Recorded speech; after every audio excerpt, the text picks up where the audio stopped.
फिर आपका मिश्रित सस्य क्रम के प्रकार। अब हम मिला के जो है वो हम किस तरह से इसको ग्रो करते हैं। मिलाकर भी बोने के अलग अलग तरीके हैं। अलग अलग तरीके मतलब ऐसा आप ये कर सकते हैं कि दो जो अलग अलग क्रॉप है, मान लो आपका ए क्रॉप है और बी क्रॉप है, इन दोनों को आपने क्या किया, दोनों को मिक्स किया, ए और बी क्रॉप को आपने मिक्स किया और फिर मिक्स करने के बाद उसको या तो आपने क्या किया, छिड़क के बो दिया या फिर उसको लाइन में बो दिया। मतलब यहाँ पे ध्यान रखिए कि दोनों के बीज को हमने मिला लिया और मिला के छिड़क दिया, एक तरीका ये हो गया। फिर दोनों को मिले हुए बीज को ही अपन लाइन में बो दिया। लाइन में बो दिया मतलब यहाँ पे आपको हो सकता है 2 सीड आपके ए क्रॉप के मिले और 1 सीड आपको बी क्रॉप का मिले, फिर आपको फिर ए क्रॉप का मिले और बी क्रॉप का मिले। मतलब लाइन सोइंग तो हो रही है, लेकिन एक ही लाइन में आपको एक से अधिक या दोनों क्रॉप आपको मिल सकता है। 2 तरीके यहीं पे हो गए। फिर एक तरीका ये हो सकता है कि आप क्या करें कि ए क्रॉप को अलग लें और बी क्रॉप को अलग लें। इन दोनों क्रॉप को ए को आपने एक रो में बोया और बी को आपने दूसरे रो में बोया। ऐसा भी कर सकते हैं कि आपने 2 रो या 3 रो किसका लिया, ए क्रॉप का लिया और बी क्रॉप का 1 रो ले लिया आपने।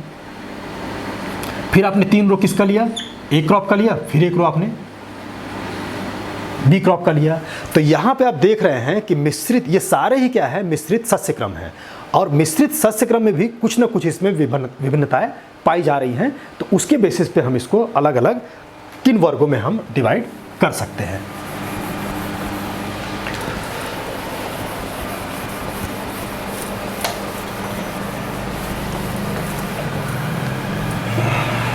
तो पहला है मिश्रित सस्य क्रम के प्रकार में, पहला है आपका मिक्स्ड क्रॉप या फिर मिश्रित फसलें। जब 2 या 2 से अधिक फसलों के बीजों की बुआई के पूर्व आपस में मिलाकर, यहाँ पे हम इनके बीजों को आपस में क्या करते हैं, पहले तो मिलाते हैं और मिलाने के बाद या तो हम इसको छिटक करके या फिर हम कतारों में बो देते हैं। मतलब इसमें जो क्रॉप का डेंसिटी जो है वो आपको डिस्टिंक्ट, अलग अलग क्रॉप का डिस्टिंक्ट नहीं मिलेगा, वो आपको मिला हुआ मिलेगा। मतलब एक रो में भी आप देखेंगे तो आपको उस रो में एक से अधिक क्रॉप, यदि 2 क्रॉप हमने लिया है तो दोनों क्रॉप आपको मिल सकती है। इस तरह की स्थिति पाई जाती है। और यदि छिड़काव मेथड से किया तो पूरे फील्ड में आपको दोनों क्रॉप का मिला जुला रूप आपको दिखाई देगा, तब इनको मिश्रित क्रॉप कहा जाता है। मतलब मिक्स क्रॉप में भी 2 सिस्टम से अपन कर सकते हैं, एक तो उसको छिड़क के या फिर रो में अपन बो सकते हैं। लेकिन कंडीशन ये है कि उसको पहले हम क्या करते हैं, पहले हम दोनों का मिक्सिंग करते हैं। दोनों को हमने पहले मिक्स किया और मिक्स करने के बाद अपन चाहे तो उसमें रो में बोए या फिर अपन छिड़क कर बो सकते हैं। जैसे यहाँ पे गेहूँ चना हो गया, गेहूँ चना इन दोनों के सीड को हम मिलाएंगे और फिर अपन उसको बो सकते हैं। या फिर 3 क्रॉप में हम लेंगे तो गेहूँ चना अलसी या ज्वार अरहर मूंग, और यहाँ पे जौ और चना। यहाँ पे आप ये देखिए कि क्रॉप का जो सिलेक्शन है वो किस तरह से किया गया है। एक आपका अदलहनी फसल या फिर अनाज की फसल लिया गया है तो 2 आपकी दलहनी फसल ली गई है और दोनों की ग्रोथ हैबिट में आपकी इसमें फ़र्क है। यहाँ पे अपन ने अदलहनी लिया है तो दूसरा हमने दलहनी लिया है। तो मिश्रित जो सस्य क्रम है उसका जो दूसरा जो टाइप है वो आपका सहचर या सहयोगी फसल या फिर जिसको हम बोलते हैं कंपेनियन क्रॉप्स। ये नाम से ही आपको दिख रहा है कि ये एक दूसरे को सहयोग करती हुई वो क्रॉप्स होंगी। जब 2 फसलों के बीज को आपस में बुआई नहीं, मतलब बुआई के पूर्व दोनों को आपस में नहीं मिलाया जाता। जब मिलाया जाता है तो आपका पहला वर्ग हुआ और जब नहीं मिलाया जाता तब आपका दूसरा वर्ग हुआ। मिलाया गया तब आपका मिश्रित हुआ और नहीं मिलाया गया तभी आपका कंपेनियन क्रॉप कहलाएगा।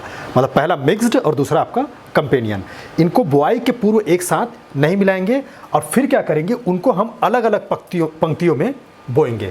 मतलब ए क्रॉप है और आपका बी क्रॉप है तो इसके सीड को हमने अलग रखा, इसके सीड को अलग रखा और ए को हमने अलग रो में बोया और बी को हमने अलग रो में बोया। ये इसका बेसिक फिलॉसफी है। कंपेनियन जो क्रॉप है वो उसके बीच में जो उसका जो मेन कैरेक्टरिस्टिक्स है या मुख्य विशेषता जो है वो ये है। हाँ, इसमें ऐसा हो सकता है कि आपका ए की जो रो की संख्या है हम ज़्यादा ले लें, बी का कम ले लें, या फिर बी का हम ज़्यादा ले लें, ए का कम ले लें। जैसे ए की 4 रो के बाद हम बी का 1 रो ले लें, फिर हम ए का 4 रो ले लें, फिर बी का 1 रो ले लें। मतलब एक पैटर्न हम इसमें दिखाई देगा, तो वो भी कंपेनियन क्रॉप ही होगा। है ना। हाँ, इनमें जो हम क्रॉप लेंगे ए और बी, इनमें आपस में किसी भी प्रकार की प्रतिस्पर्धा नहीं होगी, मतलब एक दूसरे के बीच में इनका कंपटीशन नहीं होगा। ये इस तरह का जो सस्य क्रम जो है हमको देश के कई स्थानों पर देखने को मिलता है, देश के अलग अलग स्थानों पर देखने को अपने को मिलता है। तो उस केस में जैसे यहाँ पे देखेंगे अपन, जैसे सरसों की एक कतार के बाद 5 कतार गेहूं का, मतलब हमने क्या किया कि सरसों का एक कतार लिया और 5 कतार हमने गेहूं का लगाया, फिर सरसों का एक कतार लगाया, फिर 5 कतार गेहूं का लगाया। तो ये जो कहलाएगा ये आपका कंपेनियन या फिर सहयोगी फसल कहलाएगा। यहाँ पे ये ध्यान दीजिए कि सरसों और गेहूं ये दोनों का आपस में संसाधन के मामले में कोई कंपटीशन नहीं होता। फिर आपका है कि कपास की 2 कतारों के मध्य 4 कतारें मक्का की, कि 2 कतार आपने कपास का लगाया और 4 कतार आपने मक्का का लगाया, फिर 2 आपने कपास का लगाया, फिर 4 कतार मक्का का लगाया। तो ये भी एक तरह का कंपेनियन क्रॉप है। और कंपेनियन क्रॉप इस तरह से है कि इसको बुआई करने के पहले हम इसको आपस में मिला नहीं रहे हैं और फिर इसको हम अलग अलग कतारों में बो रहे हैं। जैसे यहाँ पे देखें आप, तो यहाँ पे एक आपको इसकी 2 कतार अलग मिल रही है, ये आपके दूसरी क्रॉप की कतार है। तो ये भी जो है आपका कंपेनियन क्रॉप है। यहीं पे यदि इसके जगह के बीच में यदि ये क्रॉप भी आपको दिखाई देती तब वो मिक्स्ड क्रॉप के अंतर्गत होती। तो मिश्रित जो सस्य क्रम है इसका जो मेन प्रकार आपके ये 2 हैं। Next sir. फिर आपका आता है आपका गाढ़ फसलें। गाढ़ फसलें मतलब नाम से ही पता चल रहा है कि रक्षक फसलें, मतलब ये फसलें जो होंगी वो रक्षा करने का कार्य करेंगी। तो रक्षा करने का कार्य का मतलब ये है कि इसमें एक मुख्य फसल होगी और एक अपना सहायक फसल होगी। इसको अपन कभी कभी बॉर्डर फसल भी कहते हैं। कृषि के क्षेत्र में क्या होता है कि इंसेक्ट और पेस्ट के जो अटैक को, या खासकर इंसेक्ट का जो कीट का जो अटैक है उसको कम करने के लिए हम क्या करते हैं कि किसी जो मुख्य जो फसल है उसके चारों ओर या बॉर्डर में हम उस तरह की क्रॉप लगा देते हैं जो कि जो बॉर्डर में जो क्रॉप है उसके ऊपर वो इंसेक्ट अटैक करे।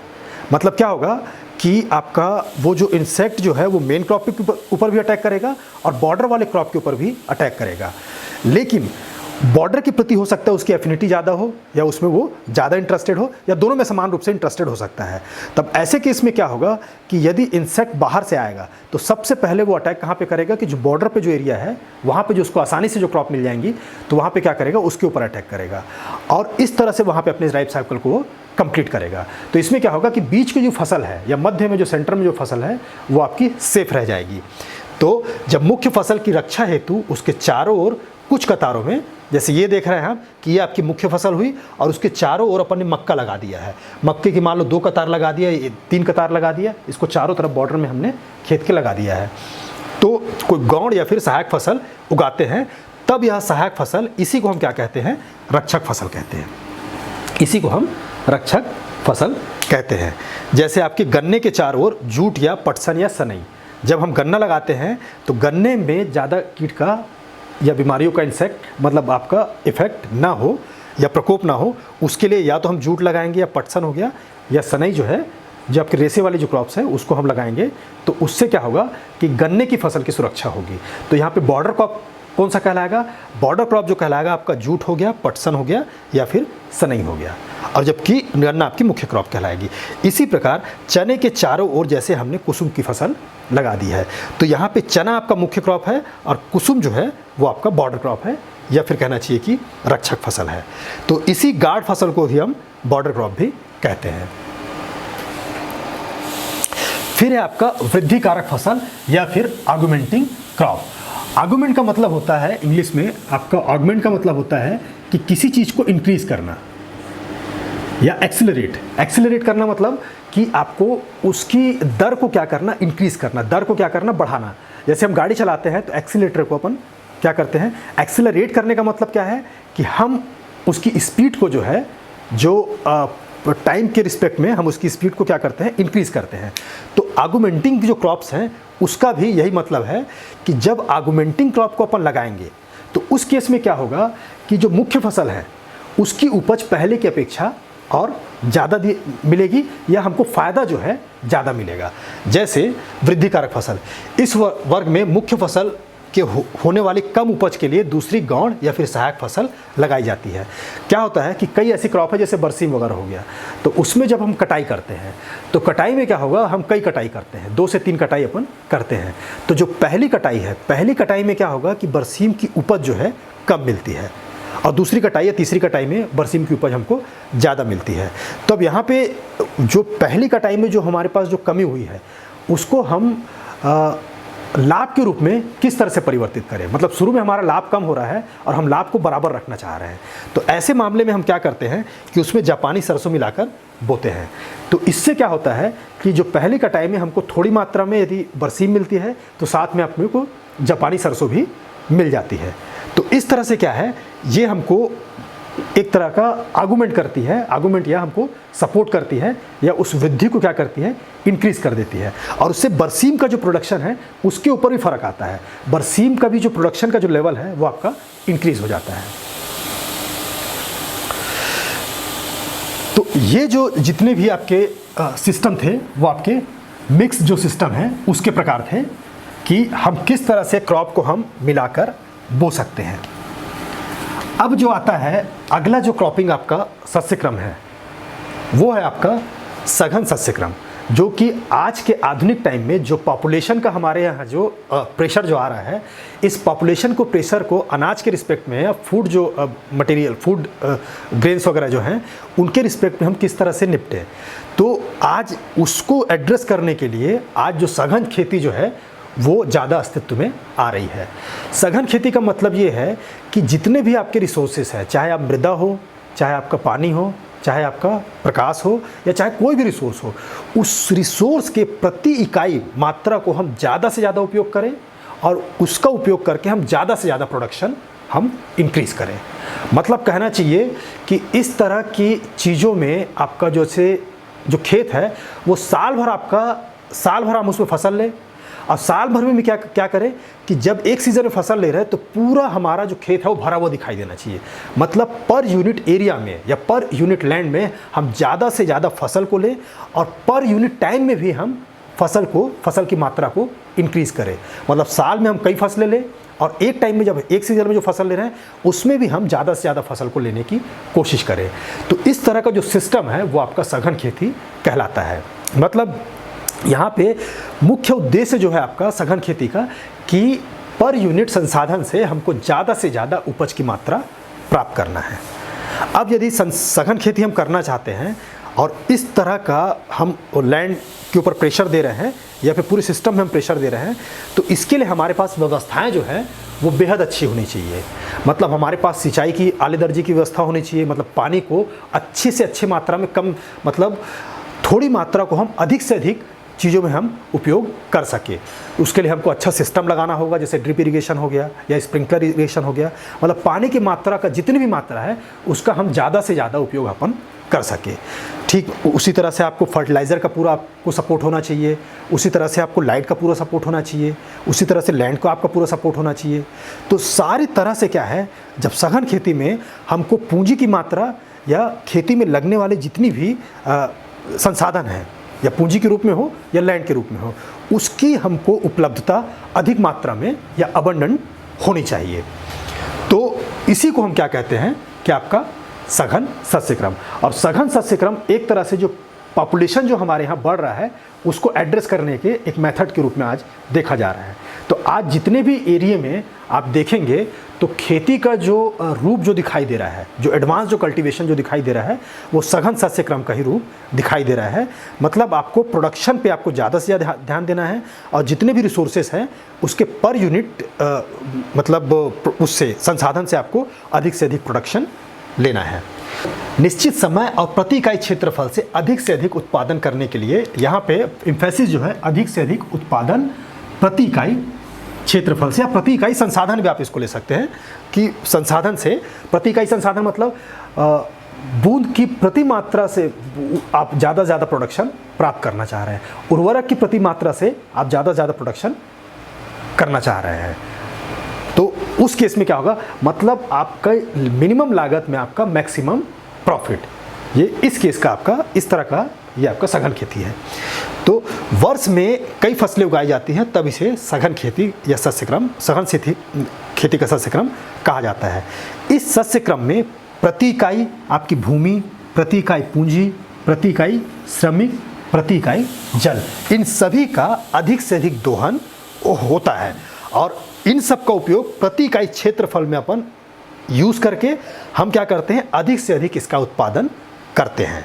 अब इस प्रकार के सस्यक्रम की यहाँ पे ध्यान देने लायक बात है कि जो फसल जो सघनता है या आपकी क्रॉपिंग इंटेंसिटी वो आपकी अधिक पाई जाएगी। अधिक पाई जाएगी मतलब हम नॉर्मल केस में क्या करते हैं कि क्रॉपिंग इंटेंसिटी आपका 100% होता है।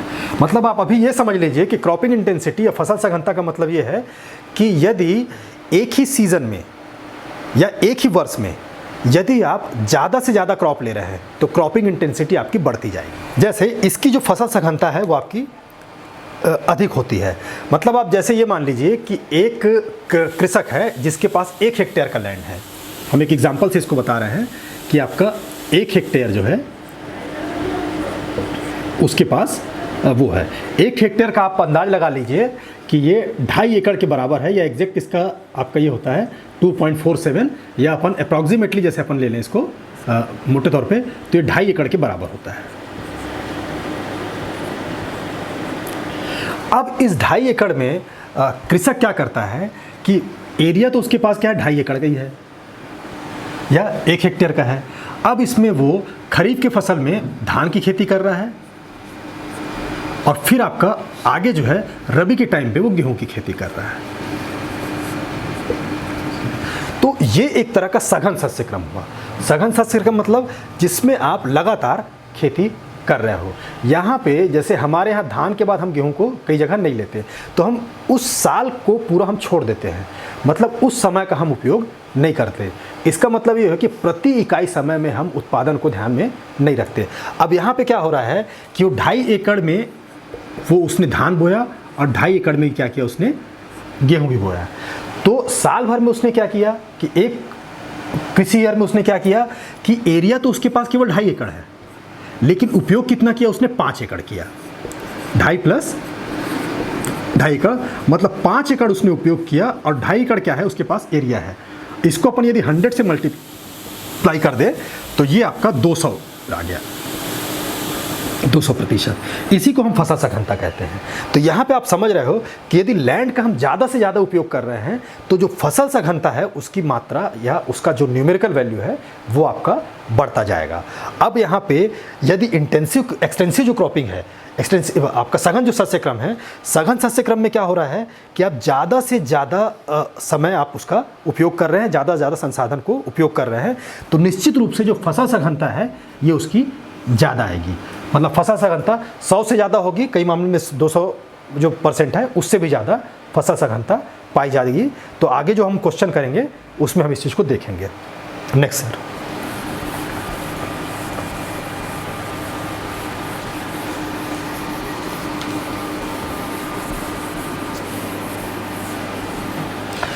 सघन खेती के लिए मूलभूत आवश्यकता है। अब यदि आप सघन खेती कर रहे हैं तो इसके लिए यदि आपके पास साधन की उपलब्धता नहीं है तो ऐसे मामले में आप सघन खेती नहीं कर सकते।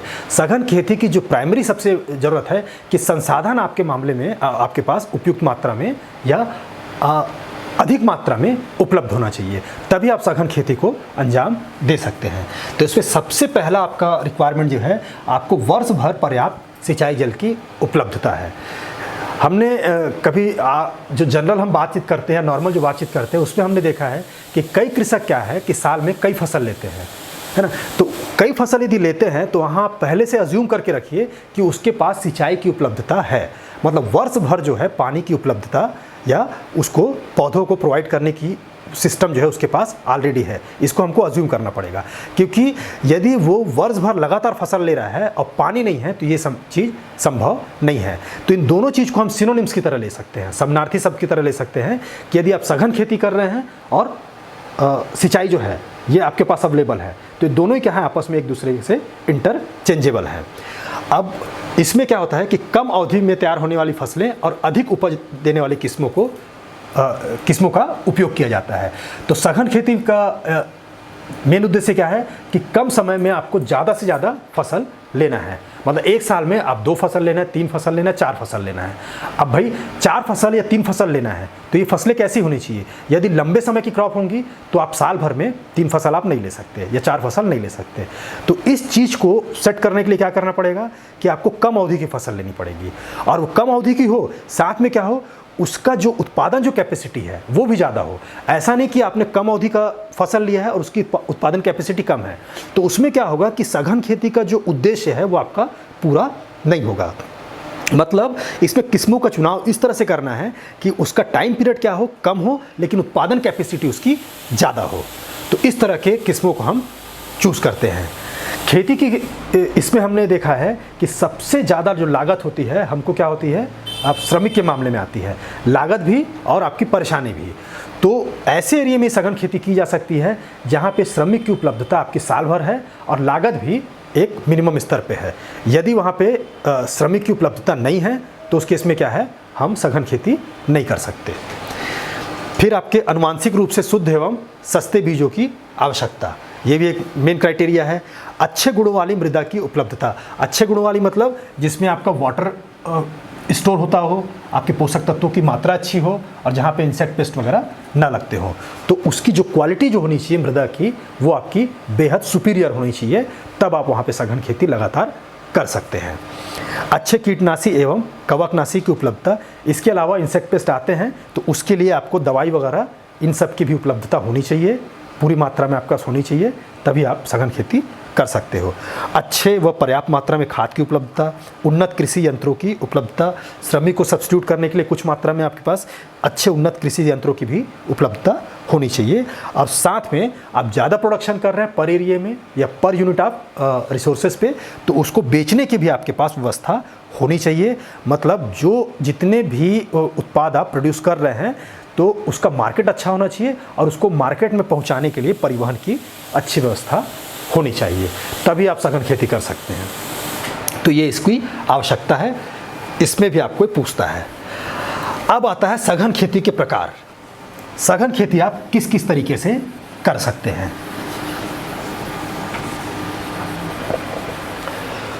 तो प्रकार का मतलब ये है कि आप मल्टीपल क्रॉपिंग भी कर सकते हैं या फिर आप और दूसरे सिस्टम से भी कर सकते हैं। तो जैसे हम पहले में देख रहे हैं कि बहुफसली खेती या मल्टीपल क्रॉपिंग, जब एक कृषि वर्ष में, एक कृषि वर्ष का मतलब ये है कि जो कि खरीफ से चालू होकर खरीफ हुआ, खरीफ के बाद आपका रबी और रबी के बाद आपका जायद। ये आपको मैं बार बार रिमाइंड करा रहा हूँ कि जो हमारे यहाँ जो कृषि जो वर्ष है वो स्टार्ट होता है खरीफ से, अब वो खरीफ से आपका जायद तक आपका चलेगा, फिर दूसरे ईयर पे फिर वो कहाँ से स्टार्ट होगा, खरीफ से।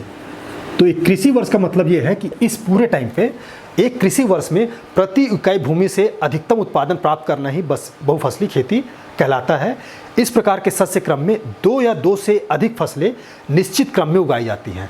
मतलब इसमें क्या होगा, कम से कम आप 2 फसल लेंगे, एक फसल का इसमें कोई चांस नहीं है। यदि एक फसल लेंगे तो वो आपका मल्टीपल क्रॉपिंग या सघन शस्य क्रम नहीं कहलाएगा, सघन शस्य क्रम नहीं कहलाएगा। और सघन शस्य क्रम में भी आपका बहुफसली भी नहीं कहलाएगा। यहाँ पे क्या है, कम से कम आपको 2 क्रॉप तो लेना ही लेना है, आपको खरीफ में, रबी में। और इसको और सक्सेसफुल करना है तो मिनिमम 2 क्रॉप और 2 से अधिक क्रॉप। तो उस केस में 2 या 2 से अधिक फसल को निश्चित क्रम में आपका मतलब एक साथ ना उगा के समय के रिस्पेक्ट में अलग अलग टाइम पे उसको क्या करना है, उगाना है। उसको जो उगाई जाती है उसको अपन क्या कहते हैं, मल्टीपल क्रॉपिंग। इसको अपन मल्टीपल क्रॉपिंग कहते हैं। और इसका मुख्य उद्देश्य, जैसे आपका जो इंटेंसिव जो फार्मिंग है, जो आपसे सघन खेती है, उसी का मुख्य उद्देश्य है कि इसकी शस्य सघनता बढ़ाकर प्रति इकाई क्षेत्र में अधिकतम उत्पादन प्राप्त करना होता है। फिर बहुफसली खेती के प्रकार। अब बहुफसली के भी आपके अलग अलग प्रकार होते हैं। बहुफसली मतलब आपका निश्चित जो क्रम में आप उगा रहे हैं उसको भी कितने तरीके से कर सकते हैं। मतलब सघन खेती का पहला टाइप है आपका बहुफसली खेती, है ना। अब बहुफसली खेती के भी 2 टाइप होते हैं। मतलब इसमें निश्चित क्रम में आपको फसलों को उगाना है तो उसमें अपन किस तरह से कर सकते हैं। तो उसमें एक तरीका ये हो सकता है कि आपने क्या किया कि एक क्रॉप लगाया, आपने एक क्रॉप लगाया, और एक क्रॉप की अभी कटिंग हुई नहीं है, एक क्रॉप की कहना चाहिए कि आपकी कटिंग नहीं हुई है, और उसके पहले ही आपने दूसरे क्रॉप की सारा प्रिपरेशन आपने कर लिया, सारा प्रिपरेशन कर लिया, और जैसे ही कटाई हुआ आपने क्या किया, दूसरे क्रॉप को आपने ग्रो कर दिया। तो ये आपका क्या हो गया, एक तरह का अविराम खेती हो गया, या एक इसका टाइप हो गया। जबकि ओवरलैपिंग खेती में क्या होता है कि आपने एक क्रॉप को क्या किया है, एक क्रॉप के भी आपने कटाई किया नहीं है, और उसके कटाई के पहले ही आपने क्या कर दिया, बी क्रॉप की बुआई कर दिया। मतलब कटाई का जब टाइम आएगा तब आप क्या करोगे कि उसके पहले ही आपने क्या कर दिया, बीज का छिड़काव करके बुआई कर दिया। मतलब अभी कटाई हुआ नहीं है और बुआई की प्रक्रिया आपकी पूरी हो गई है। तो बुआई की, दूसरे क्रॉप की बुआई के बाद अपन क्या करते हैं, फिर कटाई की काम करते हैं, कटाई वाला काम करते हैं। तो इसीलिए इसको ओवरलैपिंग खेती कहा जाता है। ओवरलैपिंग का कहने का मतलब ये है जो कि एक दूसरे को, जैसे ये मेरा हाथ है, तो हाथ अभी क्या है, ये एक तरह का सस्य क्रम है। तो अविराम जो खेती क्या हो गया, एक जो है हमने क्या किया, उसकी कटाई किया और दूसरे की बुआई किया। जबकि ओवरलैपिंग खेती में क्या हो जाएगा कि आपका एक का कटाई आपका कंप्लीट नहीं हुआ है और दूसरे का बुआई आपने पहले कर दिया है। तो ये आपका एक तरह से ओवरलैप कर रहा है, तो इसलिए आप इसको ओवरलैपिंग खेती कहते हैं। तो जैसे आप पढ़ेंगे कि जब एक खेत में एक वर्ष में एक के बाद एक लगातार 4 फसलें, 4 या 3 फसलें यदि लगाया जाए तो उसको अपन क्या कहते हैं, अविराम खेती कहते हैं। और तथा बोई जाने वाली फसलें अविराम फसलें कहलाती हैं। यह बहुफसली खेती को और अधिक सघन बनाने का तरीका है। इसमें जल्दी जल्दी एक फसल को दूसरी फसल के साथ स्थानांतरित किया जाता है। जैसे हो गया आपका धान हुआ, धान के बाद आपने क्या किया, कटाई करने के बाद आलू लगाया, आलू के बाद गेहूं लगाया, गेहूं के बाद लोबिया लगाया। अब देखिए जैसे खरीफ के सीज़न में आपने धान लगाया, अब धान और गेहूं, धान की कटाई हुई और गेहूं की बुआई हुई, इसके बीच में थोड़ा सा अपने को गैप मिलता है। तो उसके बीच में आपने आलू का छोटा वैरायटी आपने, या छोटे पीरियड का जो किस्म होगा उसको आपने ले लिया। अब फिर क्या किया, गेहूं और धान के बीच में जो गैप है उससे आपने क्या किया, लोबिया से उसको सब्स्टिट्यूट कर दिया। तो यहाँ पे आप क्या कर रहे हैं, 4-4 क्रॉप एक साथ ले रहे हैं। तो इसकी जो है सघनता काफ़ी ज़्यादा है, और इसकी जो सस्य सघनता होगी वो आपकी 1, 2, 3, 4, आपकी 400% इसकी सस्य सघनता मानी जाएगी। अब ओवरलैपिंग खेती में क्या है कि इस प्रकार के फसलों के अंतर्गत एक खेत में एक वर्ष में आपका कई फसलें ली जाती हैं, और खेत में एक फसल के कटने के पूर्व ही कोई दूसरी फसल को अपन बो देते हैं। मतलब आपने क्या किया कि एक फसल अभी कटा नहीं है और दूसरी फसल आपने बो दिया है। इसके अंतर्गत पहली बोई गई फसल की कतारों के बीच उसकी कटाई के पूर्व ही आप कोई दूसरी फसल लगा देते हैं। मतलब अभी फसल आपका कटा नहीं है और बीच में जो गैप है, मतलब जो रो के बीच में आपका जो गैप है, वहाँ पे आपने दूसरे क्रॉप की आपने बुआई कर दिया है। कई जगह पे इसी को उतेरा क्रॉप भी कहा जाता है, हालांकि उसका उद्देश्य अलग है। उद्देश्य अलग है। उतेरा क्रॉप का मतलब यह है कि कम टाइम में आपको कोई एक्स्ट्रा बेनिफिट के लिए अपन उसको करते हैं, लेकिन ये सस्य क्रम एक दूसरा ही है। इसमें हम क्या करते हैं कि उसको पूरे सस्य क्रम को सघन बनाने के लिए या उसको स्पीड देने के लिए अपन ये काम करते हैं। जैसे ही वो आपके आलू के कतारों के बीच में, गेहूं या धान के कतारों के बीच में आपने क्या किया, बरसीम को या अलसी को बो दिया। तो ये जो है मल्टीपल क्रॉपिंग के 2 टाइप्स होते हैं, अविराम खेती और दूसरा आपका ओवरलैपिंग खेती। नेक्स्ट सर, अब जो दूसरा टाइप आता है, टाइप ऑफ आपका इंटेंसिव सघन खेती। सघन खेती के अपन पहला प्रकार क्या देखा है हमने कि आपका मल्टीपल क्रॉपिंग जो हुआ, बहुफसली आपकी खेती हुई। अब दूसरा जो टाइप है आपका अंतर्वर्ती या सहफसली सस्य क्रम। पहले वाले टाइप में क्या था कि हमने ए को ग्रो किया एक पीरियड पे, फिर अपने दूसरे पीरियड पे हमने बी को ग्रो किया, तीसरे पीरियड पे हमने तीसरे सीजन पे सी को ग्रो किया। जबकि अंतर्वर्ती फसल में अपन क्या करते हैं, एक ही पीरियड में या एक ही सीजन में अपन ए बी सी तीनों को अपन साथ में बोते हैं। उनको बोने का तरीका और या सिस्टम जो अलग हो सकता है, लेकिन अपन एक ही सीजन में क्या करते हैं, इन सारी चीज़ों को एक साथ बोते हैं। इस वजह से इन दोनों के बीच में आपका ये 2 अलग अलग वर्ग के रूप में डिसाइड की गई है, निर्धारित की गई है। मतलब यहाँ पे क्या है, अंतर्वर्ती फसलें या फिर सहफसली। सह मतलब ऐसी फसल जो कि साथ में ग्रो की जाती है, और इसे हम क्या कहते हैं, इंटरक्रॉपिंग। इसे हम इंटरक्रॉपिंग कहते हैं। जैसे आप यहाँ पे स्लाइड में इसमें फोटो में देख रहे हैं कि यहाँ पे क्रॉप लगा हुआ है और साथ में नीचे आपका सोयाबीन लगा हुआ है। यहाँ पे आपका मेज लगा हुआ है और यहाँ पे सोयाबीन लगा है। अब जो आपका पिछला जो वर्ग था उसमें होता कि सोयाबीन आप एक समय में लगाते और दूसरे समय में आप क्या लगाते, मेज लगाते। लेकिन यहाँ पे क्या किया, एक ही सीज़न में आपने क्या किया है कि यहाँ पे आपने मक्के को भी लगाया है और साथ में सोयाबीन को भी लगाया है। तो अब यहाँ पे देखिए, आप जो प्रति इकाई भूमि है उसका आप ज़्यादा से ज़्यादा उपयोग कर रहे हैं। और ये ज़्यादा से ज़्यादा उपयोग किस तरह से कर रहे हैं कि मान लो यदि केवल आपने मक्का लगाया होता तो आपने यहाँ पे मक्का लगाया, फिर यहाँ पे मक्का लगाया। अब ये बीच की जो जगह खाली है वहाँ पे आप मक्के को नहीं लगाते, क्योंकि भाई मक्के के बीच के 2 प्लांट के बीच में या 2 रो के बीच में जो डिस्टेंस है वो आपने यहाँ पे मेंटेन किया, तो आपको फिक्स रखना है ना। और ये जगह आपकी खाली रहती है। अब आपने क्या किया, जो जगह खाली है उसमें इसके ग्रोथ हैबिट को ध्यान करते हुए आपने क्या किया, इसको भी पैक कर दिया, आपने इसको भी ये कर दिया। तो यहाँ पे आप देख रहे हैं कि प्रति इकाई भूमि से या उतनी ही भूमि से आप ज़्यादा उत्पादन कर रहे हैं। तो एक तरह से क्या है, ये क्या कर रहा है, ये खेती को सघन बना रहा है, ये खेती को सघन बना रहा है और साथ में प्रोडक्शन को इंक्रीज कर रहा है या नेट प्रॉफिट को बढ़ा रहा है। तो इस शस्य क्रम में मुख्य फसल की 2 पंक्तियों के मध्य खाली स्थान में कोई दूसरी ऐसी सहायक फसल लगा दी जाती है जो कि मुख्य फसल के साथ किसी भी प्रकार की, इसमें यह ध्यान रखने लायक बात है कि वो एक दूसरे के साथ प्रतियोगिता ना करें, एक दूसरे के साथ प्रतियोगिता ना करें। भाई यहाँ पे एक चीज़ देखिए, जो हमने बीच में जगह हमने छोड़ा है, 2 रो हमने लगाया है, ऐसा भी तो हो सकता था कि हम मेज की एक पंक्ति यहाँ पे फिर लगा दें। लेकिन ऐसा करने पे एक नुकसान था कि दोनों एक ही टाइप की क्रॉप है तो दोनों आपस में कंपटीशन करेंगी, और दोनों आपस में कंपटीशन करेंगी तो ना तो ये क्रॉप ढंग से होगा, ना तो ये क्रॉप ढंग से होगा, ना तो ये क्रॉप ढंग से होगा। तो इसलिए अपन मिनिमम जो है डिस्टेंस मेंटेन करके रखते हैं। लेकिन उसी बीच में हम इस टाइप की क्रॉप लगाएं कि इसकी रिक्वायरमेंट अलग है, इसकी रिक्वायरमेंट अलग है, इसकी रिक्वायरमेंट अलग है।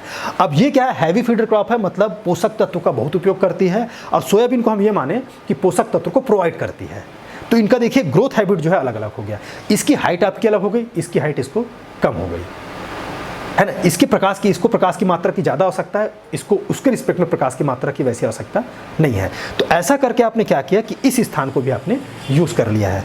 तो ये चीज़ ध्यान रखने वाली बात है कि किसी भी प्रकार से आपस में एक दूसरे के साथ वो कम्पीट ना करे, और किसान को इस चीज़ों से कुछ अतिरिक्त जो है आय क्या हो जाती है, इसको प्राप्त हो जाती है। ये जो है आपको एक्स्ट्रा बेनिफिट उसको मिल गया है। तब यह शस्य क्रम अंतर्वर्ती या इंटरक्रॉपिंग जो है शस्य क्रम कहलाती है। और इसी तरह से इस फसल को जो बीच में जो बोया गया फसल है, इसको अपन सहयोगी फसल या सहचर क्रॉप कहेंगे।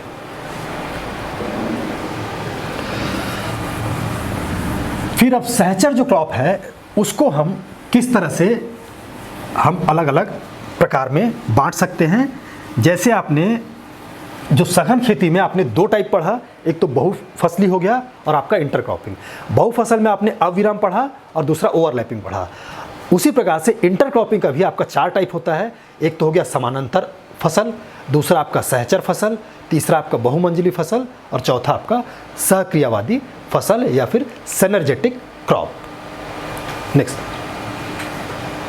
समानांतर फसल। समानांतर फसल का मतलब यह है कि उस प्रकार के शस्य क्रम जिसमें 2 फसल इस प्रकार से लगाया जाए जिनके वृद्धि और विकास के ढंग जो है बिल्कुल अलग अलग होने चाहिए।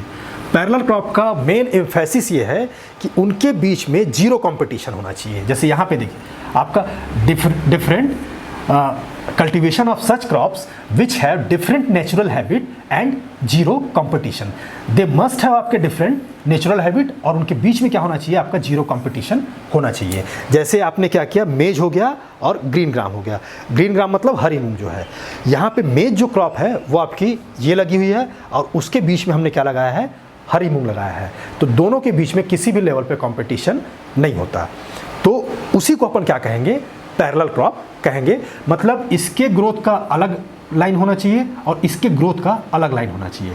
दोनों के ग्रोथ के रिस्पेक्ट में क्या है, दोनों आपस में एक कहीं पे भी एक दूसरे से नहीं मिलनी चाहिए। भाई पैरेलल लाइन हम किसको बोलते हैं, ऐसी लाइंस जो कि जाके इनफाइनाइट्स पे मिलती हैं, या हम ये मानते हैं कि वो आपस में कभी भी नहीं मिलती हैं। तो ग्रोथ के मामले में क्या होनी चाहिए, पैरेलल होनी चाहिए। मतलब इनके ग्रोथ की हैबिट कहीं भी क्रॉस एक दूसरे से नहीं करनी चाहिए। तो इनके बीच में किसी भी टाइप की प्रतियोगिता नहीं होनी चाहिए।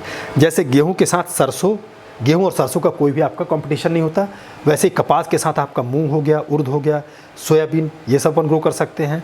मक्के के साथ हम मूंग या उर्द या अरहर को अपन ग्रो कर सकते हैं। इस तरह की चीज़ें अपन कर सकते हैं। फिर आपका हाँ, इसमें किस तरह के क्वेश्चन पूछते हैं, पैरेलल क्रॉपिंग से आपको क्वेश्चन आपको आएगा ही आएगा, तो इसीलिए मैंने एक दो क्वेश्चन यहाँ पे ले लिया है और उसको किस तरह से आप आइडेंटिफाई करोगे और कैसे शॉर्टलिस्ट करोगे कौन सा आंसर आपका सही है। Which of the following true with respect to parallel cropping.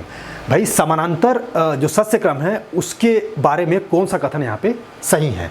तो two crops have different growth habit, एकदम ये सही ये है कि भाई दोनों के बीच में क्या होना चाहिए, आपकी ग्रोथ हैबिट अलग होनी चाहिए। तो ये एक ऑप्शन जो है अपना सही अपन देखेंगे। आगे और देखेंगे, two crops are grown in the same time. हाँ, पैरेलल क्रॉप में भी ये चीज़ होता है कि हम उसको सेम टाइम में भी ग्रो करते हैं, उसको अलग अलग टाइम में ग्रो नहीं करते।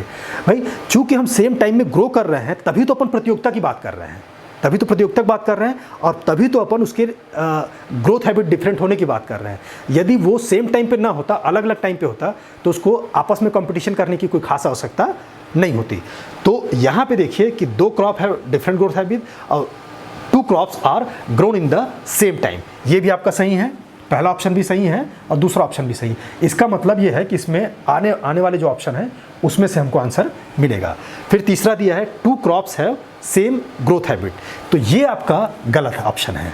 भाई दो ऐसे क्रॉप जिनकी सेम ग्रोथ हैबिट है वो पैरेलल क्रॉप बिल्कुल भी नहीं कहलाएंगे। अब यहाँ पे चौथा दिया है बोथ 1 और 2, तो 1 and 2, तो आपका सही आंसर मेरे ख्याल से ये होना चाहिए। और पांचवा दिया है बोथ 1 and 3, तो 1 and 3 मतलब यहाँ पे दोनों चीज़ को बोल रहा है, डिफरेंट ग्रोथ हैबिट और आपका सेम ग्रोथ हैबिट, तो दोनों एक दूसरे से कंट्राडिक्टरी है, तो ये आंसर भी आपका नहीं होगा। नेक्स्ट फिर आता है which of the following is an example of parallel cropping. तो यहाँ पे देखिए कि आपका वीट और मस्टर्ड दिया, ये पहला ही आपका ये दिया है। मैं जैसे वहाँ पे आपको बताया था कि वीट और मस्टर्ड जो है इनका आपस में कोई भी कंपटीशन नहीं होता। मस्टर्ड एक अलग क्रॉप है, इधर आपका वीट आपका एक अलग क्रॉप है। इधर जबकि आपका राइस और शुगर केन देखेंगे तो ये एक ही टाइप का क्रॉप है, दोनों घास फैमिली की क्रॉप है और दोनों की ग्रोथ हैबिट कहीं ना कहीं एक दूसरे को से ये है। ऐसे ही राइस और टोमेटो आपका अलग हो गया, टोमेटो, ओनियन और मैरीगोल्ड ये भी आपके उसमें नहीं आएंगे। तो पैरेलल क्रॉप में जो बेस्ट एग्जांपल जो होना चाहिए वो आपका वीट और मस्टर्ड का होना चाहिए। फिर आपका अगला है सहचर फसल। सहचर फसल में यहाँ पे हम जो बोल रहे हैं कि इसके पहले भी अपन ने कंपेनियन क्रॉप पढ़ा था, अब वो दोनों एक दूसरे को सपोर्ट करते हुए हैं। लेकिन यहाँ पे इसका एम्फेसिस ये है कि इसको हम इस तरह से दोनों को साथ में बोएं। मतलब हम जब ए को बो रहे हैं, ए को जब हम बो रहे हैं तो उसका प्रोडक्शन आ रहा है पीए। ए को बो रहे हैं तो अलग से यदि मतलब आप सिंगल रूप से उसको बो रहे हो तो आपका प्रोडक्शन आ रहा है पीए, और बी को आप अलग से फील्ड पे बो रहे हो तो उसका प्रोडक्शन आ रहा है पीबी। लेकिन जब हम इन दोनों को सेम फील्ड में अपन बो रहे हैं, मतलब दोनों को ही क्या किया हमने, ए और बी को अपन ने एक ही फील्ड पे ले आया। मतलब एक तरह से कह लीजिए यहाँ पे एक फील्ड है और एक यहाँ पे ये फील्ड है, तो हमने क्या किया, इस फील्ड को छोड़ दिया, इसको हम उठा के यहाँ पे ले आए, ए बी फील्ड पे ले आए, ये फील्ड आपकी खाली है। अब ऐसे केस में अभी जो प्रोडक्शन आया है वो भी हम ये मानते हैं कि भाई पी ए आया है और अभी जो प्रोडक्शन आया है पी बी आया है। मत कहने का मतलब ये है कि यदि जो है ये यदि सिंगल बोए जाते तो भी उतना ही प्रोडक्शन देते जब ये दोनों साथ में बोए जा रहे हैं। ठीक है, तो ऐसी दो क्रॉप आपके सहचर क्रॉप कहलाएंगी या एक दूसरे को सपोर्ट करती हुई क्रॉप कहलाएंगी। कहने का मतलब यदि अपन सिंगल भी बो रहे हैं तो भी आपको उतना ही प्रोडक्शन मिलेगा और आप किसी के साथ भी बोएंगे तो भी आपको उतना ही प्रोडक्शन मिलेगा। तो इसमें आपको बेनिफिट ये है कि यहाँ पे देखेंगे तो यदि साथ में बोते हैं तो आपको पी ए के साथ आपको पी भी आपको एक्स्ट्रा मिल रहा है और यहाँ पे देखेंगे तो आपको पी ए एक्स्ट्रा मिल रहा है। ठीक है, तो इस तरह की जो क्रॉप्स होंगी वो आपकी कंपेनियन क्रॉप कहलाएंगी। इस प्रकार के सस्य क्रम में एक साथ बोई गई फसल एक दूसरे की उपज या पैदावार को प्रभावित नहीं करती। तो इसका कहने का मतलब यही है कि एक दूसरे को कोई भी डिपेंड नहीं करते तथा दोनों फसलों की कुल उपज जो शुद्ध फसलों के बराबर मिल जाएगी। मतलब आपकी दोनों की जो कुल उपज जो है वो इंडिविजुअल मतलब जब अपन ने यहाँ पे लिया ये दोनों की कुल उपज जो है वो इनके इंडिविजुअल उपज के बराबर है। अलग बोया था तब पी ए मिला था, तो यहाँ पे भी पी ए मिला है और यहाँ पे पी भी मिला है। तो इस तरह की जो क्रॉप्स होंगी वो आपकी कंपेनियन क्रॉप कहलाती हैं तो ऐसे कुछ फसलें हमारे पास कॉम्बिनेशन में हैं और जिसको एक टाइम पे अपन बोएंगे तो वो आपस में एक दूसरे से कोई भी प्रतियोगिता नहीं करती। जिसका सबसे अच्छा एग्जाम्पल है जैसे शरतकालीन जो आपका गन्ना होता है, शरतकालीन गन्ने के साथ यदि आप आलू को बोते हैं तो इनका ग्रोथ हैबिट बिल्कुल अलग है। आलू आपकी नीचे की क्रॉप है और गन्ना आपके ऊपर की क्रॉप है, और इनका जो रिक्वायरमेंट भी यदि फर्टिलाइज़र वाले सिस्टम को यदि अच्छे से रिपेयर कर लिया जाए, क्योंकि दोनों का फीडिंग हैबिट सेम होता है, तो यदि पोषक तत्वों की मात्रा को अपन बाहर से सप्लाई कर दें या उसको मेंटेन कर लें, तो उस केस में क्या है कि आपका शरतकालीन गन्ने को अलग से उगाने पे जितना प्रोडक्शन मिलेगा वो आलू के साथ भी उगाने पे उतना ही प्रोडक्शन मिलेगा। और सेम केस आलू के साथ भी रहेगा, मतलब आलू को अकेले उगाने पर भी उतना ही प्रोडक्शन मिलेगा जितना उसको गन्ने के साथ उगाने पे मिलेगा। तो एक तरह से आप देखिए कि ये कम लैंड में आपको ज़्यादा प्रोडक्शन दे रही है और साथ में टाइम फैक्टर भी आपका बच रहा है। तो ये आपका कंपेनियन क्रॉप कहलाएंगी। फिर आपका है सेकेंड लास्ट है आपका multi storey crop. Multi storey crop का मतलब ये है कि एक ही फील्ड पे अपन क्या करते हैं कि अलग अलग ऊंचाइयों के हम क्रॉप को हम बो रहे हैं, तो वो क्या कहलाएगा, मल्टी स्टोरीड क्रॉप। मतलब जैसे आपका बिल्डिंग होता है, बिल्डिंग को अपन मल्टी स्टोरी कब बोलते हैं, जब इसमें आपके अलग अलग फ्लोर्स होंगे। ये आपका निचला फ्लोर हुआ, ये आपका फर्स्ट फ्लोर, ये इस तरह से, तो इसको अपन मल्टी स्टोरीड बिल्डिंग कहते हैं। तो वैसे ही क्या है, अलग अलग लेवल पे क्रॉप को उगाना सेम पीस ऑफ लैंड पे, उसको अपन क्या कहेंगे, मल्टी स्टोरीड क्रॉप। इस प्रकार की फसलों में एक खेत में एक ही समय में अलग अलग ऊंचाइयों की फसलों को बढ़ने दिया जाता है और इस प्रकार वो कई फसलों को लिया जाता है। जैसे यूकेलिप्टस क्या है आपका, ये काफ़ी ऊंची उसकी फसल है। फिर पपीता उससे छोटा है, बरसीम आपका उससे छोटा है। तो यहाँ पे देखिए कि आप तीन अलग अलग हाइट वाले क्रॉप को ले रहे हैं। बरसीम सबसे छोटा हुआ, उसके बीच में आपका पपीता हुआ और उससे ऊपर आपका यूकेलिप्टस हुआ। दूसरा एग्जांपल जैसे आप लेते हैं तो नारियल ऊंची क्रॉप है, फिर आपका कोको हो गया और इलायची, ये दोनों क्या है, डिफरेंट लेवल की क्रॉप है। इलायची आपने नीचे ले लिया, इसको आपने बीच में ले लिया।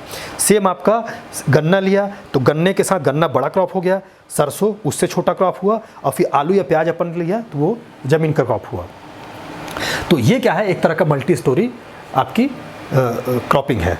छत्तीसगढ़ में देखा जाए तो छत्तीसगढ़ में इस तरह की क्रॉपिंग सिस्टम को अपन फॉलो कर सकते हैं। जैसे मान लो आपने क्या किया कि अदरक या हल्दी को ज़मीन के अंदर ले लिया, उसके ऊपर आपने चौलाई भाजी ले लिया, फिर उसके ऊपर आपने नार वाली जैसी फसल ले लिया, फिर उसके ऊपर आपने पपीते की फसल को ले लिया।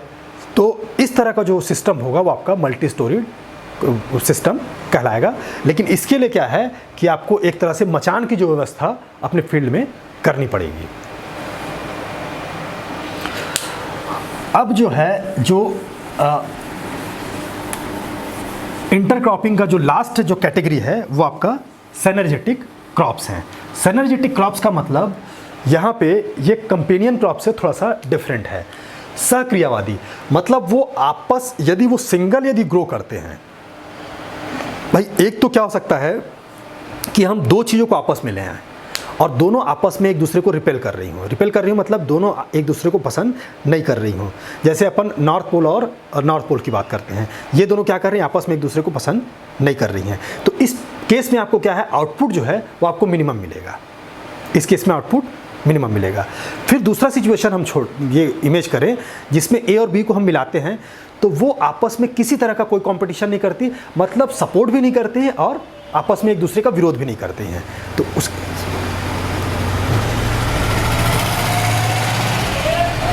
हाँ, तो वो क्या है, आपस में एक दूसरे का सपोर्ट भी नहीं करती है, आपस में एक दूसरे का विरोध नहीं करती हैं। तो उस केस में क्या हो गया, वो हो गया आपका कंपेनियन क्रॉप हुआ। वो भी एक स्थिति है जिसमें एक दूसरे को प्रभावित नहीं करते हैं। लेकिन इन दोनों स्थितियों से एक और स्थिति बेहतर हो सकती है कि वो दोनों तो अस्तित्व में रहें, है ना, और दोनों अस्तित्व में इस तरह से रहें कि यदि वो सिंगल हो तो क्या हो, उनका एक प्रोडक्शन हो। लेकिन यदि वो साथ में मिल जाएं तो वो प्रोडक्शन सिंगल की अपेक्षा भी बढ़ जाए। मतलब यदि वो अकेले प्रोडक्शन ले रहे हैं तो उनका एक प्रोडक्शन है, लेकिन दोनों साथ में मिले तो जो प्रोडक्शन वो सिंगल में कर रहा था उसकी अपेक्षा एक का जो प्रोडक्शन है वो बढ़ जाए। और सेम केस दूसरे के लिए, जैसे फॉर एग्जांपल मान लो एक हमने ए क्रॉप लिया और हमने बी क्रॉप लिया, ए क्रॉप को यदि अपन ले रहे हैं, अलग से ले रहे हैं, इंडिविजुअली ले रहे हैं, तो आपको पीए मिला। और यदि बी क्रॉप को अपन ले रहे हैं, इंडिविजुअली ले रहे हैं, तो उसका प्रोडक्शन आपका हो गया पीबी। लेकिन यदि हम इन दोनों क्रॉप को एक साथ बोए, दोनों क्रॉप को हम एक साथ बोए, तब हमने ये देखा कि जो अभी जो न्यू प्रोडक्शन मिला है, कौन सा, आपका पी ए और प्लस पी बी, मतलब टोटल जो प्रोडक्शन आपका इतना मिला है दोनों को साथ बोने से। और सिंगल बोने से क्या मिला है आपका, पी ए और पी बी। तो यहाँ पे एक तरह से देखा जाए कि यदि इनको अलग अलग आप जोड़ते हैं, P A plus P B, इनको दोनों को अलग अलग हमने बोया तो इनका प्रोडक्शन दोनों का मिला के इतना हुआ, और दोनों को साथ में बोया तब इनका प्रोडक्शन इतना हुआ। तो जब सिंगल अपन बोर, इनके बीच में रिलेशन कैसा आ गया, इस तरह का। मतलब जब हम सिंगल उसको बो रहे थे और हम जब साथ में बो रहे हैं, तो साथ में बोने पे क्या है, हमको प्रोडक्शन ज़्यादा मिल रहा है। सिंगल बोने पे भी क्या है, इनका प्रोडक्शन आपका कम आ रहा था। अब कहने का मतलब ये है कि जब ये सिंगल हम बो रहे थे तो इसके ऊपर इसका कोई प्रभाव नहीं पड़ रहा था और इसके ऊपर इसका कोई प्रभाव नहीं पड़ रहा था। लेकिन जब हम साथ में बो रहे हैं तो ऐसा कुछ हुआ है कि ये इसके ऊपर प्रभाव डाल रहा है और ये इसके ऊपर प्रभाव डाल रहा है। अब वो प्रभाव भी क्या है, नकारात्मक नहीं है, वो सकारात्मक प्रभाव है। वो प्रभाव ऐसा इफेक्टिव है जिसकी वजह से दोनों एक दूसरे के प्रोडक्शन को इंक्रीज कर रहे हैं। तो इस तरह का जो आपका फसल होगा या इस तरह का जो सस्य क्रम होगा, इंटरक्रॉपिंग जो होगा, वो आपका सक्रियावादी फसल कहलाएगा। इसमें आपस में एक दूसरे पे इसके साथ क्रिया करते हैं और क्रिया करके क्या करते हैं, एक दूसरे को प्रोडक्शन को बढ़ाते हैं।